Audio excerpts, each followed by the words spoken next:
ಇವತ್ತು ನಾವು fourth video ಮಾಡೋಣ. ಇವತ್ತು ಕಂಪ್ಲೀಟ್ ಆಗಿ ಫಿಬಿನಾಸಿ ನಂಬರ್ಸ್ ಬಗ್ಗೆ ಮತ್ತು ರೇಷಿಯೋಸ್ ಬಗ್ಗೆ ನಾವು ತಿಳ್ಕೊಳ್ಳೋಣ. ಈ ಇಲಿಯಟ್ ಅವರು ನೇಚರ್ಸ್ ಲಾ ಅಂತ ಒಂದು ಬುಕ್ ಬರೀತಾರೆ ಲೇಟರ್ ಸ್ಟೇಜಲ್ಲಿ.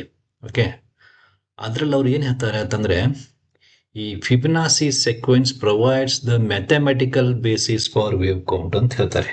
ಅಂದರೆ ಈ ಫಿಬಿನಾಸಿ ಸೀಕ್ವೆನ್ಸಸ್ ಆರ್ ನಂಬರ್ಸ್ ಏನಿರುತ್ತಲ್ಲ, ಅದು ಮ್ಯಾಥಮೆಟಿಕಲಿ ಒಂದು ಅಡಿಪಾಯ ಹಾಕಿಕೊಡುತ್ತೆ ವೇವ್ ಕೌಂಟ್ ಮಾಡಲಿಕ್ಕೆ ಅಂತ ಅರ್ಥ. Okay, so no Fibonacci ratio no wave count ಅಂತ ಹೇಳ್ತಾರೆ ಅವರು. ಅಂದರೆ ಫಿಬಿನಾಸಿ ರೇಷಿಯೋಸ್ನ ಇಲ್ಲ ಅಂತಂದರೆ ನಾವು ವೇವ್ ಕೌಂಟ್ ಮಾಡಲಿಕ್ಕೆ ಸಾಧ್ಯನೇ ಇಲ್ಲ ಅಂತ ಆ ಥರ ಹೇಳ್ತಾರೆ ಅವರು. ಸೊ ಯಾರು ಈ ಫಿಬಿನಾಸಿ ಆಗಿದ್ರೆ?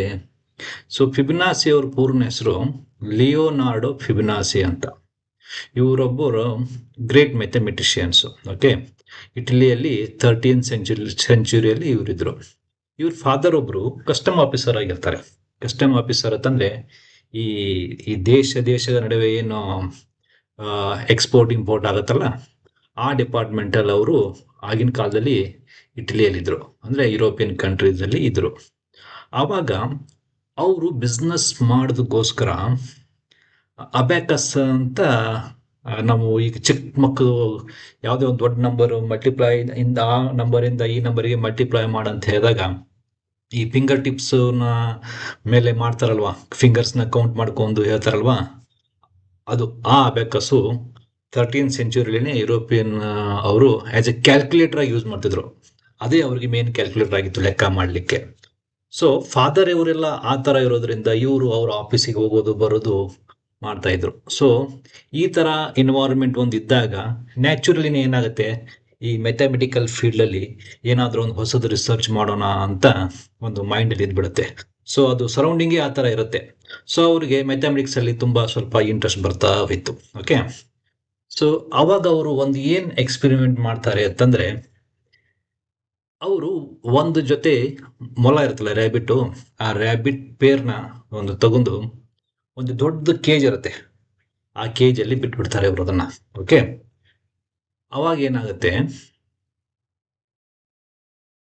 ದೊಡ್ಡ ಕೇಜಲ್ಲಿ ಬಿಟ್ಟಾಗ ಮೊದಲನೇ ಮಂತು ಓನ್ಲಿ ಒಂದು ಪೇರ್, ಮೊದಲನೇ ಮಂತಿಗೆ ಒಂದೇ ಇರುತ್ತೆ ಅದು. ಓಕೆ, ಅದೇನು ಇದಾಗೋದಿಲ್ಲ. ಎರಡನೇ ಮಂತಿಗೆ ಹೋದರೆ ಎರಡನೇ ಮಂತ್ಗೂ ಅದು ಒಂದೇ ಜೊತೆ ಆಗಿರುತ್ತೆ, ಅಲ್ಲೇನು ಹೆಚ್ಚಿಗೆ ನಂಬರೇನು ಹೆಚ್ಚಿಗೆ ಆಗಿರೋದಿಲ್ಲ. ಮೂರನೇ ಮಂತಿಗೆ ಹೋದಾಗ ಏನಾಗತ್ತೆ ಅಂತಂದರೆ, ಈ ಒಂದು ಜೊತೆ ಇರೋ ಮೊಲ ಏನಿರುತ್ತಲ್ಲ, ಅದು ಎರಡು ಜೊತೆ ಆಗಿರುತ್ತೆ, ಅಂದರೆ ಅವು ಮರಿ ಹಾಕಿರ್ತವೆ.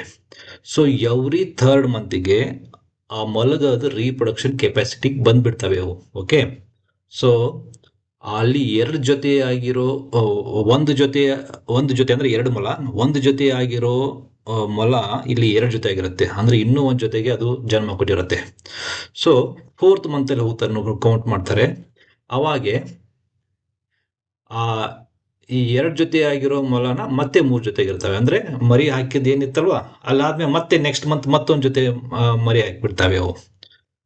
ಸೊ 5th ಮಂತಿಗೆ ಏನಾಗುತ್ತೆ, 3 ಜೊತೆ ಇರೋ ಮೊಲಗದು 5 ಜೊತೆ ಆಗ್ತವೆ. 5 ಜೊತೆ ಅಂತಂದ್ರೆ ಇಲ್ಲಿ ಏನಾಗುತ್ತೆ, ಇಲ್ಲಿ 3ನೇ ಮಂತ್ಗೆ ಒಂದು ಜೊತೆ ಏನು ಹುಟ್ಟಿರುತ್ತಲ್ವಾ, ಅವು ರೀಪ್ರೊಡಕ್ಷನ್ ಸ್ಟೇಜಿಗೆ ಬಂದ್ಬಿಡ್ತವೆ. ಆವಾಗ ಏನಾಗುತ್ತೆ,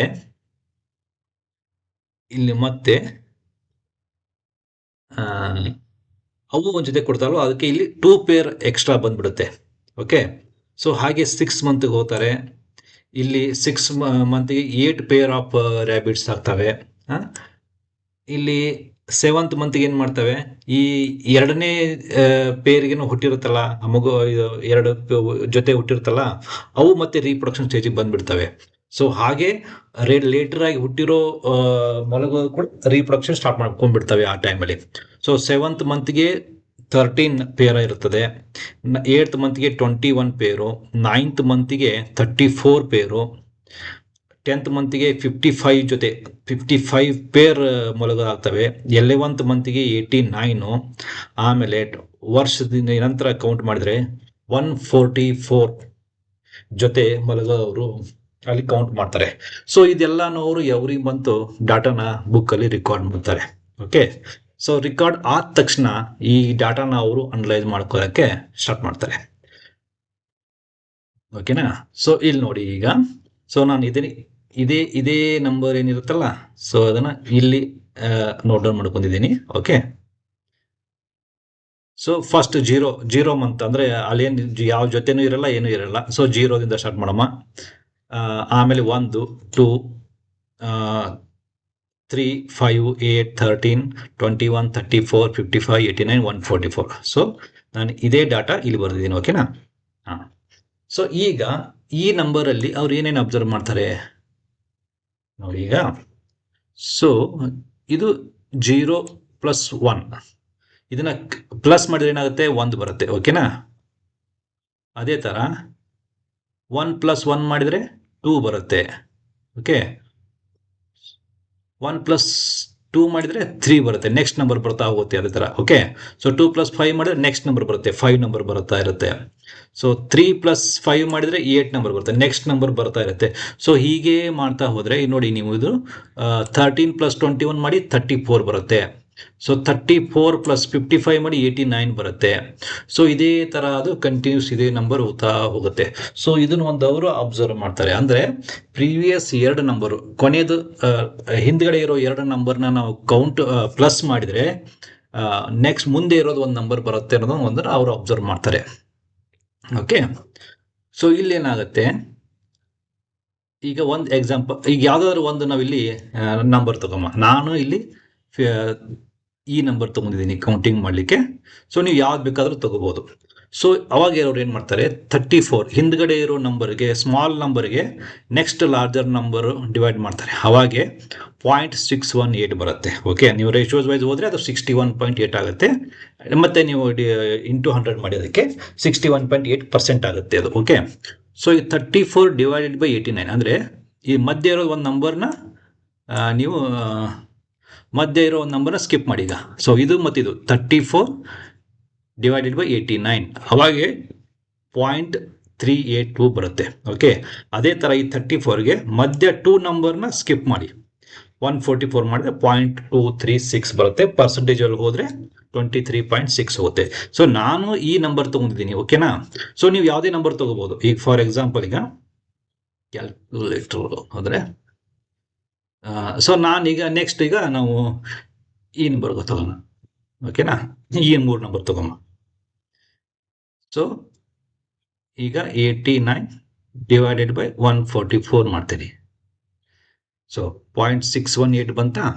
ಓಕೆ, ಒಂದು ನಂಬರ್ ಸ್ಕಿಪ್ ಮಾಡಮ್ಮ. ಈಗ 89 / 233.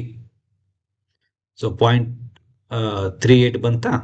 ಓಕೆ, ಸೊ ಈಗ ಮತ್ತೊಂದು ನಂಬರ್ ಸ್ಕಿಪ್ ಮಾಡಮ್ಮ. 89 / 377. ಓಕೆ, 0.236 ಬಂತಾ? ಸೊ ನೀವು ಯಾವುದೇ ನಂಬರ್ ತಗೋದಿ. ಸೊ ನಾನು ಇದೇ ತಗೋಬೇಕಂತೀನಿಲ್ಲ.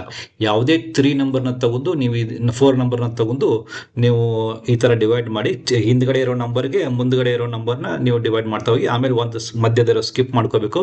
ಆಮೇಲೆ ಮತ್ತೊಂದು 2 ನಂಬರ್ ಸ್ಕಿಪ್ ಮಾಡಿ ಡಿವೈಡ್ ಈ ಥರ ಮಾಡಿ ನಿಮಗೆ ಇದೇ ರೇಷಿಯೋಸ್ ಬರುತ್ತೆ, ಬೇರೆ ರೇಷಿಯೋಸ್ ಬರೋದೇ ಇಲ್ಲ. ಓಕೆ, ಸೊ ನೀವೆಲ್ಲಿ ಯಾವುದಾದ್ರು ನಂಬರ್ ಮಾಡ್ಕೋದು ಹೀಗೆ. ಓಕೆ, ಸೊ ಈಗ ಗೋಲ್ಡನ್ ರೇಷಿಯೋ ಅಂತ ಅವ್ರು ಹೇಳಿದ್ರು. ಗೋಲ್ಡನ್ ರೇಷಿಯೋ ಅಂತಂದ್ರೆ ಏನು, ಯಾವುದೇ ಒಂದು ನಂಬರ್ನ ನೀವು ತಗೊಂಡು ಅದರ ಹಿಂದ್ಗಡೆ ಇರೋ ನಂಬರ್ನ ನೀವು ಡಿವೈಡ್ ಮಾಡಿ. ನಾನೀಗ ಇಲ್ಲಿ 144ಗೆ 89 ಡಿವೈಡ್ ಮಾಡಿದಾಗ 1.618 ಅಂತ ಬಂತು. ಇದನ್ನೇ ನೀವು ಪರ್ಸೆಂಟೇಜಲ್ಲಿ ಕನ್ವರ್ಟ್ ಮಾಡಿದರೆ 161.8 ಬರುತ್ತೆ. ಓಕೆ, ಸೊ ನಾನು ಈ ನಂಬರ್ ತಗೋತೀನಿ. ನೀವು ಯಾವುದೇ ನಂಬರ್ ತಗೋಬೋದು. ಈಗ ನಾನು ಏನು ಮಾಡ್ತೀನಿ, 55 / 34 ಮಾಡ್ತೀನಿ. 1.617 ಅಥವಾ 1.618 ಇದು. ಓಕೆನಾ? ಸೊ ಈಗ ನಾನು ಈ ನಂಬರ್ ತಗೋತೀನಿ, 610 / 377. ನೋಡಿ 1.618 ಬಂತಾ? ನೀವು ಯಾವುದೇ ನಂಬರ್ ತಗೋದಿ, ನೀವು ಮುಂದ್ಗಡೆ ಇರೋ ನಂಬರನ್ನ ಹಿಂದ್ಗಡೆ ಇರೋ ನಂಬರ್ಗೆ ಡಿವೈಡ್ ಮಾಡಿದರೆ ನಿಮಗೆ 1.618 ಬರುತ್ತೆ. ನೀವು ಯಾವುದೇ ನಂಬರ್ ತಗೋದು, ಎಷ್ಟೇ ಮುಂದೆ ನೀವು ಅದೇ ಥರ ಹೋದರೂ ನಿಮಗೆ ಬರೋದು ರೇಷಿಯೋ 1.618. ಸೊ ಇದನ್ನೇ ಅವರು ಗೋಲ್ಡನ್ ರೇಷಿಯೋ ಅಂತ ಕರೀತಾರೆ. ಸೊ ಒಂದು ಸ್ಕಿಪ್ ಮಾಡಿಬಿಡಿ ನಂಬರ್ ಇದರಲ್ಲಿ, ಅವಾಗೆ ನಿಮಗೆ 2.618 ಬರುತ್ತೆ. ಓಕೆ, ಈಗ ಫಾರ್ ಎಕ್ಸಾಂಪಲ್ ಈಗ ನಾನು 144 ಡಿವೈಡೆಡ್ ಬೈ 55 ಒಂದು ನಂಬರ್ ಈ ಮಧ್ಯೆ ಇರೋದು ಒಂದು ನಂಬರ್ ಸ್ಕಿಪ್ ಮಾಡಿದರೆ ಸೊ ನಿಮಗೆ 261.8% ಬರುತ್ತೆ. ಓಕೆ, ಸೊ ಏನು ಈ ರೇಷಿಯೋಸ್ ಆಗಿದ್ರೆ, ಈ ರೇಷಿಯೋಸಲ್ಲಿ ಏನಾಗುತ್ತೆ, ಆ್ಯಕ್ಷನ್ನು ಮತ್ತು ರಿಯಾಕ್ಷನ್ ಆಗ್ತಾ ಇರುತ್ತೆ. ಅಂದರೆ ಈಗ ಒಂದು ಸ್ಟಾಕ್ ಚಾರ್ಟಲ್ಲಿ ಮೇಲ್ಗಡೆ ಹೋಗಿದೆ ಅಂತ ತಿಳ್ಕೋದೆ. ಸೊ ಮೇಲ್ಗಡೆ ಹೋದರೆ ಈಗ ಯಾವುದೋ ಒಂದು ಪಾಯಿಂಟಿಗೆ ಅದು ನಿಂತ್ಕೊಂಡ್ಬಿಡುತ್ತೆ. ಸೊ ಅಲ್ಲಿ ಆ ರೇಷಿಯೋ ಏನಾದರೆ ಫಾರ್ ಎಕ್ಸಾಂಪಲ್ 38.2% ಆಗಿದ್ರೆ ಅಲ್ಲಿ ಟಚ್ ಆಗಿ ಮತ್ತೆ ರಿವರ್ಸ್ ಬರ್ಬೋದು, ಇಲ್ಲ ಅಲ್ಲಿಗೆ ಒಂದು ಸ್ವಲ್ಪ ಹಾಲ್ಟ್ ಮಾಡ್ಕೊಂಡು ಸೈಡ್ ವೇ ಆಗಿ ಮತ್ತೆ ಮೇಲ್ಗಡೆ ಹೋಗ್ಬೋದು. ಓಕೆ, ಸೊ ಏನೇ ಆ್ಯಕ್ಷನ್ ರಿಯಾಕ್ಷನ್ಸ್ ಆದರೂ ಇದೇ ರೇಷಿಯೋಸ್ದಲ್ಲಿ ಆಗತ್ತೆ ಅಂತ ಅವರು ಎಲಿಯಟ್ ಅವರು ಅಬ್ಸರ್ವ್ ಮಾಡ್ತಾರೆ. ಓಕೆ, ಸೊ ಈ ರೇಷಿಯೋಸಲ್ಲಿ ಆ್ಯಕ್ಷನ್ಸ್ ಮತ್ತು ರಿಯಾಕ್ಷನ್ಸ್ ಆಗುತ್ತೆ. ಸೊ ಫಿಬೊನಾಸಿ ನಂಬರು ಇದಕ್ಕಷ್ಟೇನ ಯೂಸ್ ಆಗುತ್ತೆ? ಇಲ್ಲ. ಮೊದಲಿನ ಕಾಲದಲ್ಲೆಲ್ಲ ಫಿಬೊನಾಸಿ ಈ ನಂಬರ್ಗಳನ್ನ ಈ ಫಾರೆಸ್ಟ್ ಡಿಪಾರ್ಟ್ಮೆಂಟಲ್ಲಿ ಈ ಎಕ್ಸಾಂಪಲ್ ಹೇಳ್ಬೇಕು ಅಂತಂದರೆ, ಈಗ ಯಾವುದೋ ಒಂದು ಪ್ರಭೇದದ ಸಸ್ಯ ಇದೆ ಅಂತ ಕಡೆ ಅದು ಸೀಡ್ಸ್ ಥ್ರೂ ಅವ್ರು ಫಾರೆಸ್ಟಲ್ಲಿ ಬ್ರಾಡ್ಕಾಸ್ಟ್ ಮಾಡ್ಬೋದು, ಎಲ್ಲ ಕಡೆ ಬಿಸಾಕಿಬಿಡ್ತಾರೆ. ಸೊ ಅದು ಎಷ್ಟು ನಂಬರ್ ಇದೆ ಅಂತ ನೀವು ಹೇಗೆ ಕೌಂಟ್ ಮಾಡೋಕ್ಕಾಗತ್ತೆ? ಎಲ್ಲನೂ ಹೋಗಿ ಫಾರೆಸ್ಟಲ್ಲಿ ಕೌಂಟ್ ಮಾಡೋಕ್ಕಾಗತ್ತಾ? ಆಗೋದಿಲ್ಲ. ಸೊ ಆವಾಗ ಈ ಫಿಬೊನಾಸಿ ನಂಬರ್ ಆ ಸಿರೀಸ್ನ ಯೂಸ್ ಮಾಡ್ಕೊಂಡು ಅವರು ಎಷ್ಟು ಸಸಿ ಇರ್ಬೋದು, ಆ ಪ್ರಭೇದದ ಪರ್ಟಿಕ್ಯುಲರ್ ಪ್ರಭೇದದ ಎಷ್ಟು ಪ್ಲಾಂಟ್ಸ್ ಫಾರೆಸ್ಟಲ್ಲಿ ಇರ್ಬೋದು ಅನ್ನೋದನ್ನು ಅವರು ಒಂದು ಅಂದಾಜು ಲೆಕ್ಕ ಹಾಕ್ತಾಯಿದ್ರು. ಈಗ ಮತ್ತೊಂದು ಎಕ್ಸಾಂಪಲ್ ಕೊಡಬೇಕು ಅಂತಂದರೆ, ನೀವು ಈ ಹುಲಿ ಕೌಂಟ್, ಟೈಗರ್ ಕೌಂಟ್ ಅಂತ ತಿಳ್ಕೊಂಬಿಡಿ. ಈಗೆಲ್ಲ GPS ಇದ್ದಾವೆ, ಕ್ಯಾಮ್ರಾಸ್ ಇದ್ದಾವೆ, ಸೊ ಈಗೆಲ್ಲ ಕೌಂಟ್ ಮಾಡ್ಬೋದು. ಮೊದಲೆಲ್ಲ ಯಾಕೆ ಕೌಂಟ್ ಮಾಡೋಕ್ಕಾಗತ್ತೆ? ಸೊ ಅವಾಗ ಅವ್ರು ಬೇಸ್ಡ್ ಆನ್ ಪೇರ್, ಸೊ ನಾವು ಈ ಕಾಡಲ್ಲಿ ಇಷ್ಟು ಪೇರು ಹುಲಿ ಇದ್ದಾವೆ ಅಂತಂದರೆ ಸೊ ಅದ್ರ ರೀಪ್ರೊಡಕ್ಷನ್ ಸ್ಟೇಜ್ ಕೌಂಟ್ ಮಾಡ್ಕೊಂಡು ಸೊ ಇಷ್ಟು ವರ್ಷ ಆದಮೇಲೆ ಅದು ಇಷ್ಟು ನಂಬರ್ ಇರ್ಬೋದು ಅಂತ ಒಂದು ಲೆಕ್ಕ ಹಾಕ್ತಿದ್ರು ಆ ಟೈಮಲ್ಲಿ. ಓಕೆನಾ? ಸೊ ಗೋಲ್ಡನ್ ರೇಷಿಯೋಸ್ ಬಗ್ಗೆ ನಿಮ್ಗೆ ಇನ್ನೂ ಸ್ಪೆಷಲ್ ಆಗಿ ಹೇಳಬೇಕು ಅಂತಂದರೆ, ಗೋಲ್ಡನ್ ರೇಷಿಯೋ ಅಂತಂದರೆ ಇದು ಪರ್ಫೆಕ್ಟ್ ರೇಷಿಯೋ. ಇದು ಯಾವುದೇ ವಸ್ತು, ಓಕೆ, ಯಾವುದೇ ವಸ್ತು 1.618% ಅಲ್ಲಿ ಏನಾದರೆ ಇದ್ರೆ, ಆರ್ 161.8% ಅಲ್ಲಿ ಇದ್ದರೆ ಅದು ತುಂಬ ಅಟ್ರಾಕ್ಟಿವ್ ಆಗಿರುತ್ತಂತೆ. ಓಕೆ, ಈಗ ಫಾರ್ ಎಕ್ಸಾಂಪಲ್ ನೀವು length by breadth is equal to ratio ಅಂದರೆ ಈ ರೇಷಿಯೋ ಬರುತ್ತೆ. ಈ ಲೆಂತ್ ಬ್ರೆಡ್ತು, ಈಗ ನಮ್ಮದು ಮುಖಾನೇ ನೀವು ಒಂದು ಫೇಸೇ ಕನ್ಸಿಡರ್ ಮಾಡಿದರೆ, ಈ ಟಾಪ್ ಅಂದರೆ ಈ ತಲೆ ಟಾಪಿಂದ ಹಿಡಿದು ಇಲ್ಲಿಂದ ಹಿಡಿದು ಸೊ ಈ ಫೇಸ್ವರೆಗೆ ಇಲ್ಲಿವರೆಗೆ ಲೆಂತ್ ಅಂತ ಕನ್ಸಿಡರ್ ಮಾಡಿ, ಇಲ್ಲಿಂದ ಇಲ್ಲಿವರೆಗೆ ಬ್ರೆಡ್ತ್ ಅಂತ ನೀವೇನಾದ್ರು ಕನ್ಸಿಡರ್ ಮಾಡಿದರೆ, ಅದು ಒಂದು ವೇಳೆ ಅದು ನಿಯರರ್ ಟು 161.8% ರೇಷಿಯೋಸ್ ಇದ್ದು, ಇಲ್ಲ 1.618ಗೆ ಇದ್ದರೆ ಅದು ತುಂಬ ಅಟ್ರಾಕ್ಟಿವ್ ಆಗಿರುತ್ತೆ ಅಂತ. ಒಂದು ವೇಳೆ ಈ 1.618ಇಂದ ಏನೋ ಡಿವಿಯೇಷನ್ಸ್ ಆದರೆ, ಇಲ್ಲ 1.4 ಆದರೆ, ಇಲ್ಲ 1.8 ಆದರೆ ಅದು ತುಂಬ ಅಗ್ಲೇ ಕಾಣಿಸುತ್ತೆ ಅಂತ ಅನಿಸುತ್ತೆ ಅಂತ. ಅದು ಒಂದು ಕನ್ಕ್ಲೂಷನ್. ಓಕೆ, ನೀವು ಯಾವುದಾದ್ರೂ ಒಂದು ನೋಡಿ, ನೀವು ಬೇಕಾದರೆ ಈಗ ನೀವು ಫ್ಲವರೇ ತಗೋದಿ, ನೀವು ಯಾವುದೋ ಒಂದು ರೋಸ್ ಫ್ಲವರ್ ತಗೋದಿ, ನೀವು ಯಾವುದೋ ಒಂದು ನಿಮಗೆ ತುಂಬ ಅಟ್ರಾಕ್ಟಿವ್ ಇರೋ ಫ್ಲವರ್ನ ನಿಮಗಿದ್ರೆ ಅದ್ರದ್ದು ರೇಷಿಯೋ ಪರ್ಫೆಕ್ಟಾಗಿ 1.61 ಇರುತ್ತೆ. ಇಲ್ಲ ದಿ ಮೋಸ್ಟ್ ಪ್ರೆಟ್ಟಿಯೆಸ್ಟ್ ಗರ್ಲ್ ಆಗಲಿ, ದ ಮೋಸ್ಟ್ ಹ್ಯಾಂಡ್ಸಮ್ ಬಾಯ್ ಆಗಲಿ, ನೀವು ಅವ್ರ ಫೇಸ್ನ ನೀವು ಬೇಕಾದರೆ ನೋಡಿ ರೇಷಿಯೋಸ್ ಮಾಡ್ಕೊಂಡು ಈ ಥರ ಲೆಕ್ಕ ಹಾಕೋದು ನೋಡಿ, ಅದು ನಿಮಗೆ ನಿಯರರ್ ಟು 1.618 ಇರುತ್ತೆ. 1.618 ಏನು ಇದ್ದರೆ ದ ಮೋಸ್ಟ್ ಅಟ್ರಾಕ್ಟಿವೇ, ಅದು ನಿಯರರ್ ಇದ್ರೂ ಅಟ್ರಾಕ್ಟಿವ್ ಇರುತ್ತೆ. ಎಷ್ಟು ನಿಯರರ್ ಇರುತ್ತಲ್ವ ಅಷ್ಟು ಅಟ್ರಾಕ್ಟಿವ್. ಓಕೆನಾ? ಸೊ ಇದು ಫಿಬೊನಾಸಿ ರೇಷಿಯೋಸ್ ಬಗ್ಗೆ. ಸೊ ನೆಕ್ಸ್ಟ್ ನಿಮಗೆ ಇದನ್ನು ಹೇಗೆ ಈ ರೇಷಿಯೋಸ್ನ ಇದೆಯಲ್ವ, ಈ ರೇಷಿಯೋಸು ಇದ್ರ ಜೊತೆಗೆ ಇನ್ನೂ ಒಂದಿಷ್ಟು ರೇಷಿಯೋಸ್ ಬರ್ತವೆ, ಅದನ್ನು ಆ್ಯಡ್ ಮಾಡಿ ಟ್ರೇಡಿಂಗ್ ವ್ಯೂ ಅಲ್ಲಿ ಅದನ್ನು ಹೇಗೆ ಸೆಟ್ ಮಾಡಬೇಕು ಅಂತ ನೆಕ್ಸ್ಟ್ ವಿಡಿಯೋಸ್ದಲ್ಲಿ ಹೇಳ್ತೀನಿ. ಅಲ್ಲಿವರೆಗೂ ವೇಟ್ ಮಾಡಿ. Thank you. ಶಿವವ.